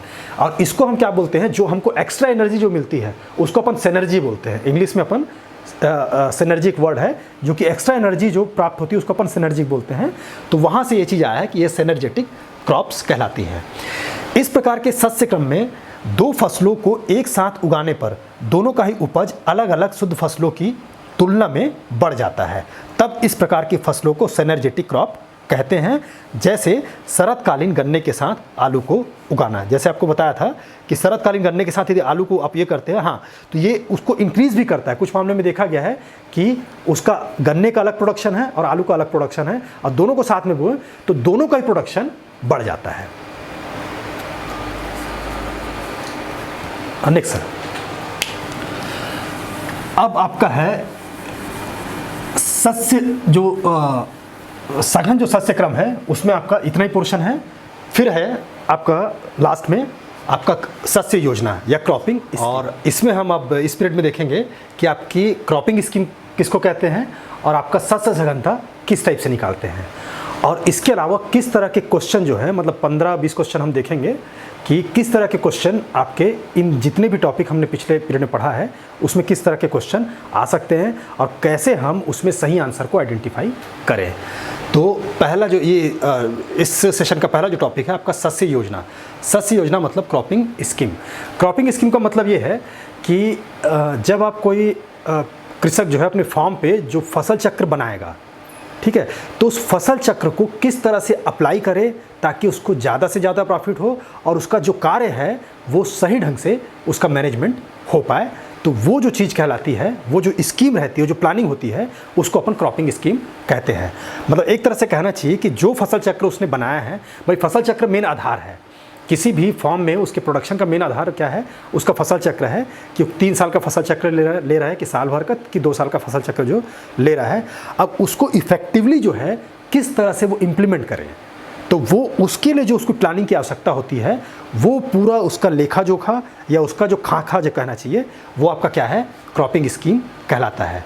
तो ऐसी योजना जिसके अनुसार किसी फार्म के विभिन्न प्लॉट में बिना भूमि की उर्वरता में कमी लाए। अब बिना भूमि की उर्वरता में कमी लाए मतलब आपको उर्वरता जो है मेंटेन करके रखनी है। फसल चक्र का ये मेन जो है आधारी संकल्पना है। अधिकतम उपज प्राप्त करने के लिए फसल उगाई जाती है, सस्य क्रम योजना कहलाती है। अथवा ऐसी योजना जिसके अनुसार एक निश्चित समय में विभिन्न खेत या प्लॉट्स को इस तरह से डिवाइड किया जाए कि उसमें क्या किया जाए, फसल चक्र को प्रॉपर तरीके से लागू किया जा सके। तो ये जो कहलाती है ये आपकी क्रॉपिंग स्कीम कहलाती है। अब क्रॉपिंग स्कीम में आपका मुख्य जो है वो 3 टाइप के काम आपको करने पड़ेंगे। पहला तो क्या हो गया कि फसल का चुनाव करना पड़ेगा, फिर उसके अकॉर्डिंग क्या करना पड़ेगा, फसल चक्र को बनाना पड़ेगा, और तीसरा जो इम्पॉर्टेंट आपका पार्ट रहेगा वो है फसल चक्र को लागू करना। मतलब जो फसल चक्र आपने लगाया है उसका प्रबंधन किस तरह से करना है। नेक्स्ट, अब अच्छी शस्य योजना की विशेषता। भाई शस्य योजना जब हम बनाते हैं तो उसमें हमको कुछ बातों का ध्यान रखना पड़ता है ना। तो वो कौन कौन से क्राइटेरिया है जो एक शस्य क्रम को बनाते समय, शस्य योजना को बनाते समय हमको ध्यान रखना चाहिए। तो पहला यह है कि प्रति वर्ष विभिन्न फसलों का क्षेत्रफल एक समान होना चाहिए। ये कॉन्सेप्ट का मतलब ये है कि जब आप फसल चक्र अपनाते हैं तो फसल चक्र के दौरान आप फसलों का जो क्षेत्रफल है उसमें हेरफेर नहीं कर सकते हैं, वो उसके आधारित संकल्पना के विपरीत जाती है। तो हमेशा हर साल जो ले रहे हैं, जैसे 3 साल का आपने फसल चक्र लिया है तो हर वर्ष जो होना चाहिए, जो फसल आप लगा रहे हैं उसका क्षेत्रफल आपका एक समान होना चाहिए। मतलब यदि धान आपने 3 साल का फसल चक्र जो लिया है उसमें पहले साल क्या किया आपने, 2 एकड़ में धान लगाया, तो दूसरे साल में भी 2 एकड़ में धान होनी चाहिए और तीसरे साल में भी 2 एकड़ में ही रहना चाहिए। ऐसा नहीं कर सकते कि दूसरे साल में आपने धान का जो एरिया है उसको कम कर दिया या तीसरे साल में आपने बढ़ा दिया, ये काम आप नहीं कर सकते। प्रत्येक प्लाट का क्षेत्रफल एक समान होना चाहिए, जो प्लाट का जो साइज़ आप लेंगे वो आपका सेम होना चाहिए। और शस्य योजना में सम्मिलित प्रत्येक फसल चक्र में उतने ही गुणक होने चाहिए जितने वर्ष का आपका फसल चक्र है। मान लो आपने 2 साल का फसल चक्र लिया है तो आपके प्लॉट की संख्या इसके गुणक में होना चाहिए, या तो ये 2 हो सकता है, या फिर ये 4 हो सकता है, या फिर ये 6 हो सकता है। मतलब जो फसल चक्र होगा प्लॉट की संख्या उसी के गुणक में होनी चाहिए, ये भी इसकी एक कंडीशन है। हाँ, यदि फार्म का क्षेत्रफल अपन पूरा कंप्लीट अपन कुछ हेक्टेयर में ले, मान लो x हेक्टेयर में ले, तो पूरे में अपन कल्टीवेशन नहीं करते हैं। यदि उसको शस्य योजना इस तरह से बनानी चाहिए कि हर काम के लिए आपको अलग अलग जो चीज़ है वो प्रॉपर तरीके से अलॉट होना चाहिए। मतलब फार्म भवन के लिए कुछ एरिया होना चाहिए, सड़क के लिए कुछ एरिया होना चाहिए, सिंचाई, नाली, गार्डन, ये सब के लिए पर्टिकुलर हमको एरिया उसमें छोड़कर रखना चाहिए। फिर दिया है शहरी क्षेत्र में यदि हम शस्य योजना बना रहे हैं, है ना, तो अपने को ध्यान रखना चाहिए कि शहरी क्षेत्र में किस प्रकार के अपन क्रॉप ले रहे हैं। शहरी क्षेत्र में है तो हमको अपने शस्य योजना में वेजिटेबल को अवश्य स्थान देना चाहिए क्योंकि उसकी मार्केट की डिमांड अधिक होती है। इसी टाइप से आपका जहाँ पे गन्ने की फैक्ट्री है तो उस एरिया में हमारे शस्य योजना में गन्ने की क्रॉप होनी आवश्यक है। मतलब जहाँ पे अलग अलग एरिया में जिस तरह की डिमांड या जिस तरह की चीज़ें वहाँ पे विकसित हुई हैं उसके अकॉर्डिंग हम शस्य क्रम योजना को बनाते हैं। शस्य क्रम योजना में चारे वाली फसलों को भी स्थान मिलना चाहिए। उसमें चारे वाले फसल को भी अपन क्या करते हैं, स्थान देते हैं, क्योंकि पशुपालन इसका भी एक महत्वपूर्ण अंग होता है। शस्य योजना में दलहनी फसलों को स्थान देना चाहिए और शस्य योजना में स्थानीय मांग को ध्यान में रखना चाहिए। अब आता है आपका फसल सघनता या फिर गहनता, क्रॉपिंग इंटेंसिटी क्या होता है। जैसे अपन ने फसल चक्र गहनता निकाला है, वैसे ही एक आपका कॉन्सेप्ट है कि आपका क्रॉपिंग इंटेंसिटी। तो क्रॉपिंग इंटेंसिटी क्या होता है, क्रॉपिंग इंटेंसिटी आपका एक ऐसा न्यूमेरिकल मेज़र है या एक ऐसा संख्यात्मक माप है जिसके माध्यम से हम ये मालूम करते हैं कि कोई कृषक जो है कितनी सघन रूप से खेती कर रहा है या कितने मतलब अपनी भूमि का कितना ज़्यादा उपयोग कर रहा है। मतलब ये समझिए कि यदि कोई कृषक अपने उसका क्रॉपिंग इंटेंसिटी आपका 100% है, इसको हम प्रतिशत में व्यक्त करते हैं, एक का आपका 100% है, एक का आपका 150% है और एक का आपका 300% है। तो यहाँ पे देखा जाए तो इसकी जो शस्य सघनता है वो बहुत कम है, इसकी शस्य सघनता इसकी अपेक्षा ज़्यादा है। मतलब 150 वाले की शस्य सघनता 100 की अपेक्षा ज़्यादा है। और वैसे ही तीसरे जो कृषक है, तीसरे कृषक की शस्य सघनता बहुत ज़्यादा है। इसका मतलब ये है कि ये जो कृषक है अपने भूमि और संसाधनों का अधिक से अधिक उपयोग कर रहा है या प्रोडक्शन के सही लाइन पे वो है। इससे हम ये चीज़ पता करते हैं। अब इसको हम निकालते कैसे हैं, फसल सघनता या फिर गहनता। इसमें यह देखा जाता है कि एक वर्ष में कितना क्षेत्र बोया गया है। मतलब एक वर्ष में, एक कृषि वर्ष में पूरा कल्टीवेशन कितने एरिया पे किया गया है। और फिर नीचे है आपका शुद्ध कृषि योग्य क्षेत्र और उसको मल्टीप्लाई कर देते हैं हम 100 से, उसको हम मल्टीप्लाई कर देते हैं 100 से। अब यहाँ पे ये देखिए कि थोड़ा सा आपको अजीब लगेगा कि भाई एक वर्ष में कुल बोया गया क्षेत्र और नीचे दिया है शुद्ध कृषि योग्य क्षेत्र है। तो हमको ये लगता है कि भाई जितना कृषि योग्य क्षेत्र होगा उतने में ही तो क्या करेगा, कृषक बुआई करेगा। तो यहाँ पे इस कॉन्सेप्ट को समझना जरूरी है कि ये दोनों क्या है, अलग अलग हैं। ऐसा हो सकता है कि कृषक के पास मान लो 4 एकड़ का खेत है, 4 एकड़ का खेत है, तो 4 एकड़ का खेत हो गया आपका शुद्ध कृषि योग्य भूमि। उसके पास शुद्ध जो भूमि जो है कृषि योग्य वो 4 एकड़ हो गया। लेकिन ऐसा हो सकता है कि जो कृषक है उस 4 एकड़ को रबी में भी बो रहा हो, खरीफ में भी बो रहा हो और जायद में भी बो रहा हो, मतलब खरीफ, रबी और जायद तीनों में बो रहा हो। तब यहाँ पे देखिए कि खरीफ में उसने 4 एकड़ का उपयोग किया, रबी में उसने क्या किया, फिर 4 एकड़ का उपयोग किया और फिर जायद में फिर 4 एकड़ का उपयोग किया। इसका मतलब उसके पास खेती योग्य भूमि तो 4 ही एकड़ है, लेकिन उसने बोया गया क्षेत्र कुल कितने क्षेत्र में उसने बुआई किया है, वो टोटल हो गया आपका 4 तिया 12 एकड़ क्षेत्र, 12 एकड़।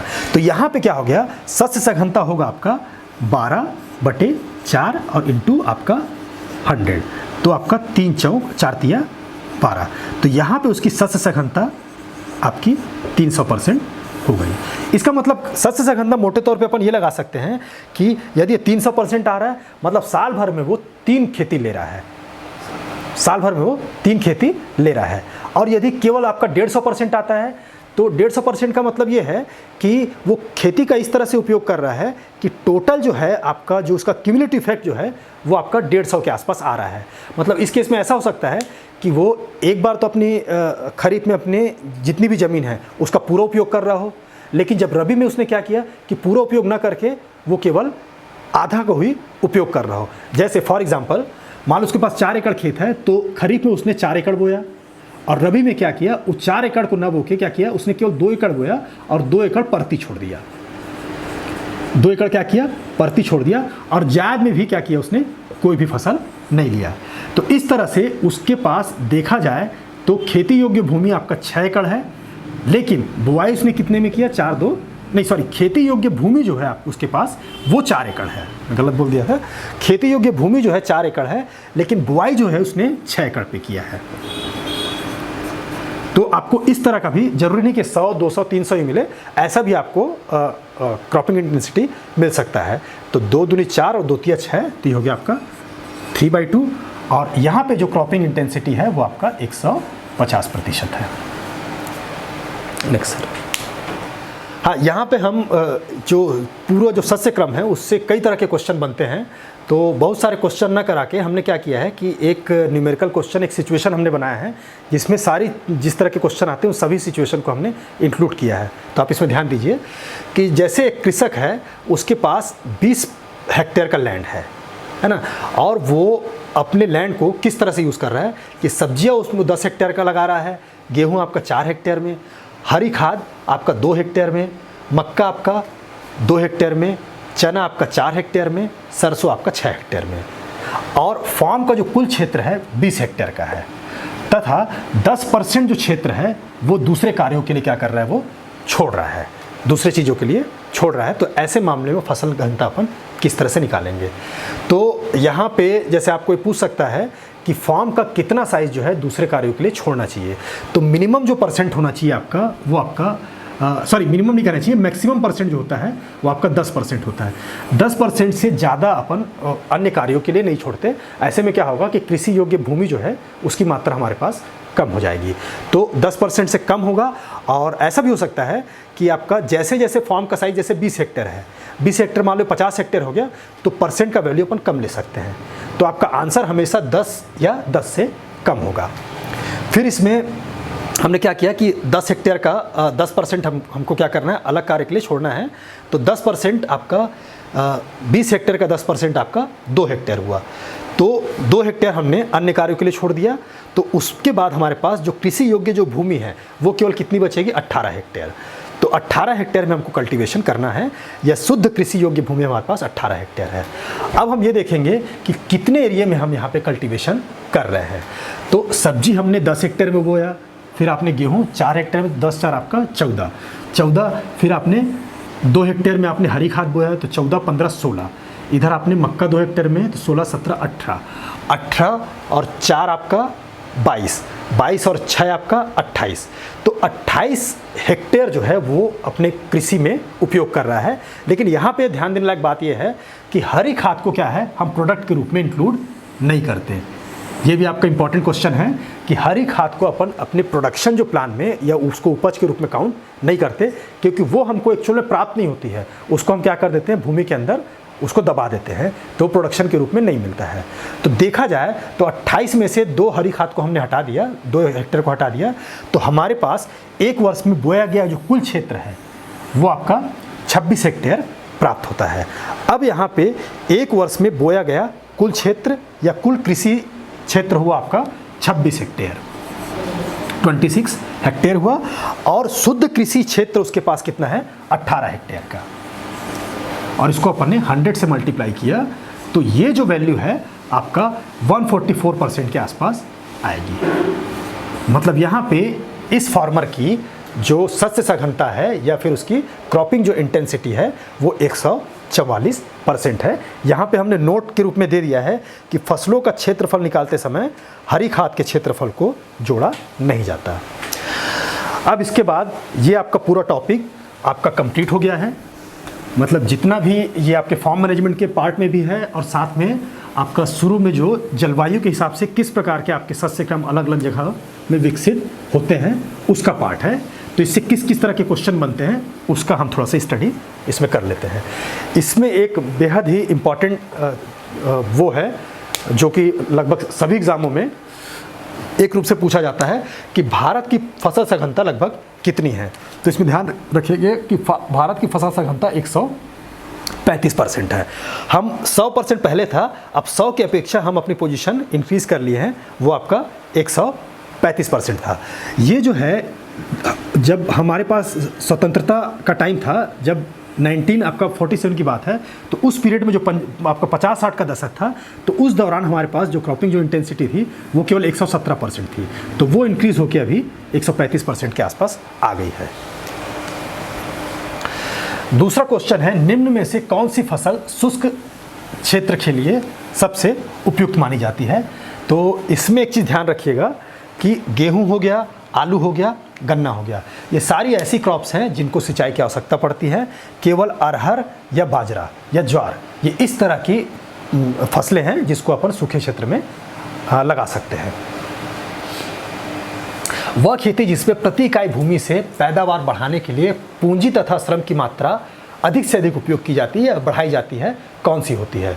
तो इसमें आपका गहन खेती, जिसको अपन पढ़ें अभी, सघन खेती जो है वो आएगा। सघन खेती को अपन गहन खेती भी बोलते हैं या इंटेंसिव क्रॉपिंग इंग्लिश में कहते हैं। इसमें न तो शुष्क खेती आएगा और न ही उन्नत खेती आएगा। गहन खेती की ऐसी प्रणाली है जिसमें ज़्यादा से ज़्यादा संसाधनों का उपयोग करके अधिक से अधिक पैदावार लिया जाता है। नेक्स्ट, फिर आपका है शुष्क क्षेत्र में प्रायः शस्य सघनता होती है। तो शुष्क क्षेत्र में हमें जानते हैं कि हम ज़्यादा क्रॉप वहाँ पे नहीं ले सकते हैं। हम केवल एक ही क्रॉप किसी तरह से आपका पानी की स्थिति को मेंटेन करके, पानी की स्थिति वहाँ पे हमारे पास बहुत ही मीगर होती है या फिर हमारे पास अवेलेबल नहीं होता, तो उस केस में क्या है, हम केवल एक ही क्रॉप लेने में सक्षम होते हैं। तो जो शस्य सघनता है वो कभी भी 100 से नीचे तो आएगी नहीं, तो उस केस में ये तो पूरी तरह से गलत आंसर है ना। और 200 और 300%। 200 का मतलब आप ये मानिए कि शुष्क क्षेत्र में अपन एक साल में 2 फसल ले रहे हैं।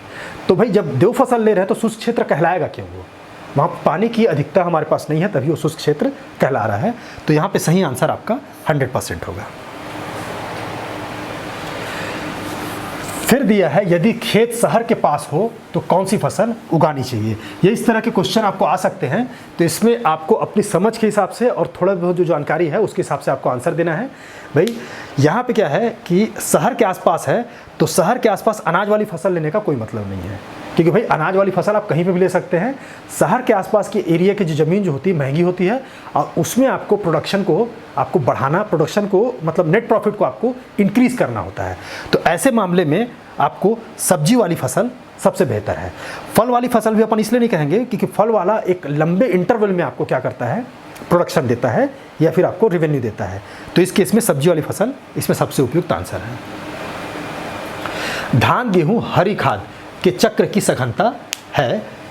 तो ये जो है इसमें ध्यान रखिए कि सस्य चक्र जो आपका होता है या चक्र की सघनता है, तो इसमें अपन ये देखते हैं कि नंबर ऑफ क्रॉप कितनी है और फसल उसकी सघनता, मतलब उसका टाइम पीरियड कितना है, मतलब कितनी क्रॉप्स की संख्या हम उसमें ग्रो कर रहे हैं और कितना उसका टाइम पीरियड है।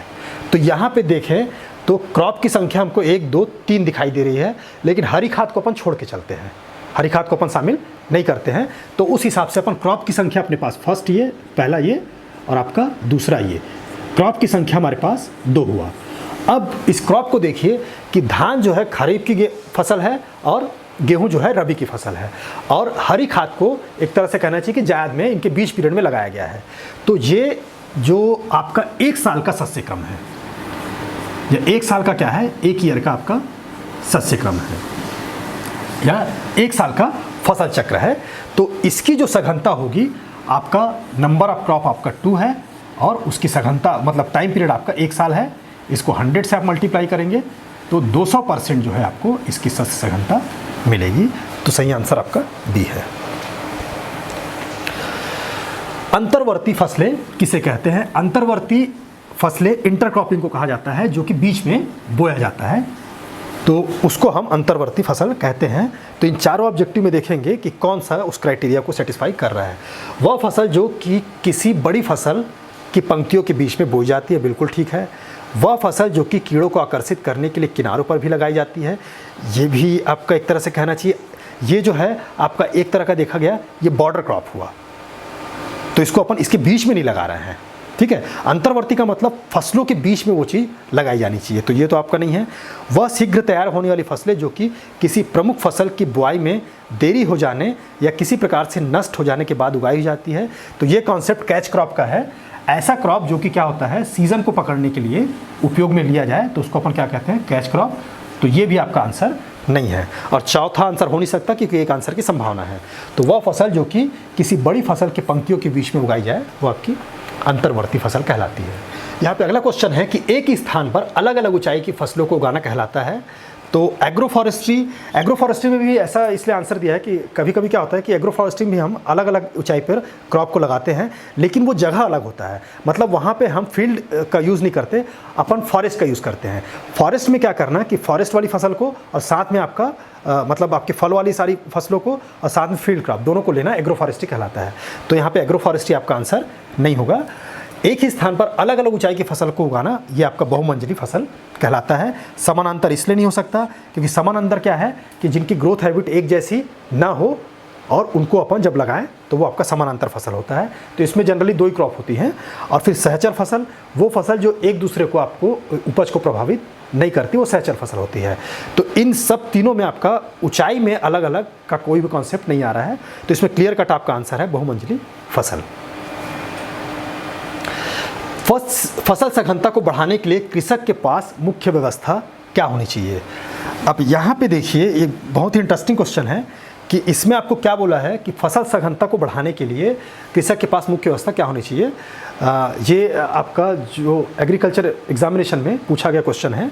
तो इसमें क्या है, सिंचाई की भी उसकी सुविधा होनी चाहिए, उर्वरक भी उसके पास होना चाहिए, मशीनीकरण भी होना चाहिए, और साथ में उपरोक्त सभी दे दिया है ना। लेकिन यहाँ पे एक चीज़ देखिए कि फसल सघनता को बढ़ाने के लिए कृषक के पास मुख्य व्यवस्था पूछा है। जब मुख्य व्यवस्था पूछता है तो जब इसने सुपरलेटिव इसमें इंक्लूड कर दिया है, तो ऑब्जेक्टिव आप जानते हैं कि जब प्रोमिनेंट कोई चीज़ पूछा है तो उसमें केवल एक ही आंसर होगा। ये तीनों आंसर हो सकते थे यदि उसने क्या पूछा, फसल सघनता को बढ़ाने के लिए कृषक के पास किस प्रकार की व्यवस्था होनी चाहिए, तब उस केस में क्या होता कि उपरोक्त सभी आता। लेकिन यहाँ पे वो मुख्य व्यवस्था क्या होनी चाहिए, तो मुख्य व्यवस्था का मतलब ये है कि ऐसी व्यवस्था जो कि ना हो तो आपका प्रोडक्शन नहीं हो सकता। तो यहाँ पे सही आंसर आपका सिंचाई की सुविधा है, क्योंकि यदि सिंचाई की सुविधा नहीं है तो ना तो वो उर्वरक का सही ढंग से उपयोग कर पाएगा, ना ही मशीनीकरण का उपयोग कर पाएगा। 300% बहुफसली खेती निम्न में से किस दशा में हमको प्राप्त होती है? 300% का मतलब ये है कि साल में आप एक ही साल में या एक ही आपके कृषि वर्ष में आप 3 फसल आपने क्या कर रहे हैं कि ग्रो कर रहे हैं। तो वो जो क्वेश्चन आप है कैसी दशा में आप कर सकते हैं, तो भाई बरानी दशा जहाँ पे केवल सिंचाई के बेस पे है, ये आपका गलत आंसर होगा। नहर के केस में भी ये चीज़ नहीं हो सकता है ना। सरकारी ट्यूबवेल या दूसरे के ऊपर यदि अपन डिपेंड कर रहे हैं उस केस में भी नहीं हो सकता। 300% साल में यदि 3 फसल आपको ग्रो करना है तो निश्चित रूप से निजी ट्यूबवेल आपके पास होनी चाहिए, उसी दशा में आप 3 क्रॉप अपन ग्रो कर सकते हैं। बहुफसली खेती में निम्न में से कौन सी आपकी फसल गहनता प्राप्त हो सकती है। तो बहुफसली का मतलब यह है कि आप या तो क्या करें कि क्रम में आप क्रॉप को लगाएं, साल भर में ज़्यादा से ज़्यादा आपको क्रॉप को यूज़ करें, या एक ही टाइम पे आप एक से अधिक फसलों को आप यूज़ करें। तो वैसे केस में आप देखिए कि 100 से आपका कोई भी 100% से नीचे तो आपकी फसल गहनता होती नहीं है, तो ये आपका आंसर हो नहीं सकता। यहाँ पे एक से अधिक आपको क्रॉप लगाना है तो 100% भी आपको नहीं मिलेगा। तो सही आंसर इसमें, क्योंकि बहुफसली का मतलब यह है कि 2 या 2 से अधिक, तो आपका 200% से अधिक जो आपको प्राप्त होगी, फसल गहनता प्राप्त होगी, वही बहुफसली खेती को रिप्रेजेंट करेगी। तो आंसर आपका सही आंसर ये होगा। फिर फसल सघनता की इकाई। फसल सघनता की इकाई, हालांकि आप कितनी फसल है और अपन समय करते हैं, लेकिन उसको हमेशा ही फसल सघनता को अपन प्रतिशत में व्यक्त करते हैं। फसल सघनता हो चाहे फसल चक्र सघनता हो, क्रॉप रोटेशनल इंटेंसिटी, दोनों को ही अपन परसेंट में व्यक्त करते हैं या प्रतिशत में व्यक्त करते हैं। फिर आपका नेक्स्ट, भूमि की उर्वरता सुधारी जा सकती है। भूमि की उर्वरा शक्ति को मेंटेन करने के लिए जो सबसे अच्छा जो हमारे पास मेथड होता है वो आपका फसल चक्र है। फसल चक्र का डेफिनेशन ही है कि फसलों को, विभिन्न फसलों को इस प्रकार से अदल बदल कर बोना या हेर फेर करके बोना ताकि उसकी भूमि की उर्वरा शक्ति आपकी मेंटेन रहे। तो वो आपका पहला आंसर है फसल चक्र। मिश्रित खेती को तो अपन नहीं बोल सकते, है ना। मिश्रित खेती में भूमि की उर्वरता जरूरी नहीं कि सुधरे, और हानिकारक कीट नियंत्रण के द्वारा, ये भी आपका सही आंसर नहीं है। तो इसमें सही आंसर आपका फसल चक्र से उसकी उर्वरता सुधारी जाती है। फिर आपका गेहूं एवं चना लगाए जा सकते हैं। तो गेहूं एवं चना, आप ये देखिए कि गेहूं भी आपकी रबी की क्रॉप है और चना भी आपकी रबी की क्रॉप है। तो नकदी फसल तो अपन नहीं बोल सकते, क्योंकि चना को बहुत अपन नकदी फसल के रूप में शामिल नहीं करते। चारे की फसल भी नहीं बोल सकते, क्योंकि गेहूं और चना दोनों चारे की फसल नहीं है। हाँ, इनको मिश्रित फसल के रूप में, चूँकि एक सीज़न की हैं और दोनों का ग्रोथ हैबिट अलग अलग है, मतलब गेहूं का आपका ग्रोथ हैबिट अलग है, चने का ग्रोथ हैबिट अलग है, तो इनको मिश्रित फसल के रूप में अपन बो सकते हैं। हाँ, एक आंसर ये और पूछता है कि बोया गया क्षेत्रफल और खेत का क्षेत्रफल बटे आपका मतलब इंटू 100, इंटू आपका 100, ये किस राशि को रिप्रेजेंट करता है? तो कुल बोया गया क्षेत्र और कृषि के लिए कुल उपलब्ध क्षेत्र, इस रेशियो को यदि अपन 100 से मल्टीप्लाई करेंगे तो अपने को शस्य सघनता का मान प्राप्त होगा। इसमें फसल चक्र सघनता गहनता से आपको कन्फ्यूजन हो सकता है, लेकिन फसल चक्र गहनता एक दूसरी चीज़ है। फसल चक्र गहनता में अपन क्या लेते हैं कि फसल चक्र का जो टोटल टाइम पीरियड और नंबर ऑफ फसल, वो दूसरी चीज़ है। तो यहाँ पे आपका सही आंसर है शस्य सघनता। निश्चित क्षेत्र पर निश्चित समय में फसलों को इस प्रकार लेना कि भूमि की उर्वरा शक्ति नष्ट ना हो, तो ये आपका मिश्रित फसल भी नहीं होगा, समानांतर भी नहीं होगा, क्रमवार भी नहीं होगा, आपका फसल चक्र इसमें सही आंसर है। जब मुख्य एवं गौण फसलों को एक साथ उगाने पर दोनों ही फसलों की उपज अलग अलग शुद्ध फसलों के तुलना में बढ़ जाए तो वह कहलाती है। भाई, इस टाइप का कॉन्सेप्ट जो है आपको जनरल लाइफ में भी रेयर मिलेगा, तो एग्रीकल्चर की फील्ड में भी रेयर मिलता है, और इस टाइप का जो कॉन्सेप्ट आपका सिनर्जेटिक कॉन्सेप्ट कहलाता है। तो इसको अपन कहेंगे सिनर्जेटिक खेती, इसका सही आंसर होगा। फसल चक्र प्रारंभ माना जाता है, ये भी एक इम्पॉर्टेंट क्वेश्चन है जो कि लगभग सभी एग्जामों में एक रूप से आता है। हमारे इंडिया में जो फसल चक्र है वो खरीफ से स्टार्ट होता है और जायद में जाकर खत्म होता है। फसल चक्र की गहनता निकालते समय निम्न में से किन फसलों को छोड़ दिया जाता है? तो भाई, फसल चक्र की जब गहनता निकालते हैं तो केवल इनमें देखा जाए तो हरी खाद की फसल है जो कि हमको प्राप्त नहीं होती है, तो हरी खाद को अपन क्या करते हैं, अपन क्रॉप के रूप में काउंट नहीं करते हैं, उस चीज़ को अपन छोड़ देते हैं। तो बच्चों, आज के लिए आपका इतना ही है। इसमें से इसी तरह के क्वेश्चन पूछे जाते हैं और इन्हीं को लेके आप प्रैक्टिस कीजिए, और इसमें जो इम्पोर्टेंट किस किस तरह की चीज़ों को ध्यान रखना चाहिए उनको आप देखिए। नहीं समझ में आता, गलती होती है, तो फिर आप एक बार फिर से रिविजिट करिए, आप वो जो थ्योरी पे ये वीडियो को फिर से देखिए ताकि आपको अच्छे से समझ में आए।